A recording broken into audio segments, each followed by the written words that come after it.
Corona से ठीक हुए मरीजों में rarest of the rare disease देखने को सामने आ रहा है। म्यूकरमाइकोसिस के बाद अब एक और खतरनाक बीमारी सुर्खियों में है और इस बीमारी का नाम है गुलियन-बेरी सिंड्रोम।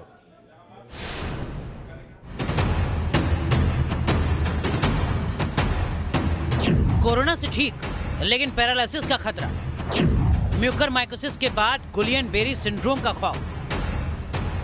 गुलियन-बेरी सिंड्रोम क्या कर सकता है, इसकी मिसाल अभिनेत्री शिखा मल्होत्रा है। शिखा ने कई फिल्मों में काम किया है, वो सर्टिफाइड नर्स भी हैं और कोरोना काल में उन्होंने 6 महीने तक मुंबई के एक बड़े अस्पताल में कोरोना मरीजों की सेवा भी की, लेकिन इसी दौरान वो खुद कोरोना से संक्रमित भी हो गई। शिखा कोरोना से तो ठीक हो गई, लेकिन कुछ दिनों पहले शिखा को मेजर स्ट्रोक आया। इसकी वजह से वो पैरालिसिस का शिकार हो गई। शिखा का ये हाल गुलियन-बेरी सिंड्रोम की वजह से हुआ है। इस बीमारी में मरीजों की मांसपेशियां कमजोर होने लगती हैं। इलाज न होने पर ब्रीदिंग मसल्स तक कमजोर हो जाते हैं। इसकी वजह से पूरे शरीर में लकवा मार देता है। इन बीमारियों को नसों का लकवा भी कहते हैं। हाल में ये देखा गया है कि कोरोना के कुछ मरीजों में गुलियन-बेरी सिंड्रोम, जिसे जीबी सिंड्रोम बोलते हैं, इसके केसेस काफ़ी आने लगे हैं।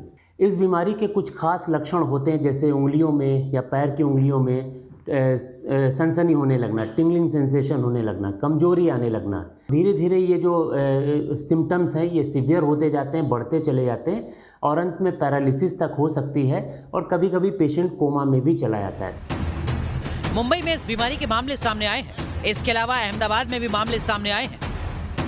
अहमदाबाद के सिविल अस्पताल में गुलियन-बेरी सिंड्रोम के 10 मरीजों का इलाज हो रहा है।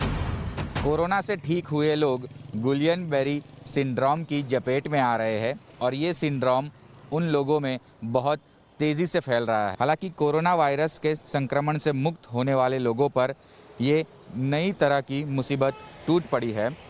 बताया ये जा रहा है कि अहमदाबाद के इस अस्पताल में, ये जो सिविल अस्पताल है, उसमें 10 मरीज़ मिले हैं जिनके हाथ पैर लकवाग्रस्त हो गए हैं। इस बीमारी की वजह भी इम्यूनिटी सिस्टम का कमजोर होना है। डॉक्टर कोरोना से उबरने के बाद लोगों को एहतियात बरतने की सलाह दे रहे हैं। अहमदाबाद से पूरा पटेल के साथ टीम न्यूज़ नेशन। चलिए अब बात करते हैं नेपाल के सियासी संकट की। संसद को वक्त से पहले भंग करने का मामला सर्वोच्च अदालत में पहुंच चुका है और इसकी मुश्किलें लगातार बढ़ रही हैं क्योंकि तमाम लोग विरोध करते हुए इस वक्त सड़कों पर नजर आ रहे हैं।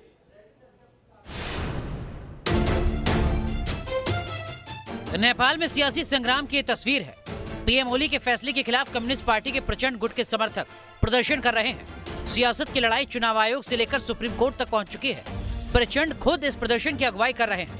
निर्वाचन आयोग को प्रचंड ने अपने पक्ष के सांसद और केंद्रीय सदस्यों की सूची सौंप दी है। दरअसल प्रधानमंत्री केपी शर्मा ओली ने नेपाल की संसद को वक्त से पहले ही भंग करने का फैसला किया था, जिससे नेपाल में भूचाल आ गया। मामला सुप्रीम कोर्ट तक पहुंच गया है।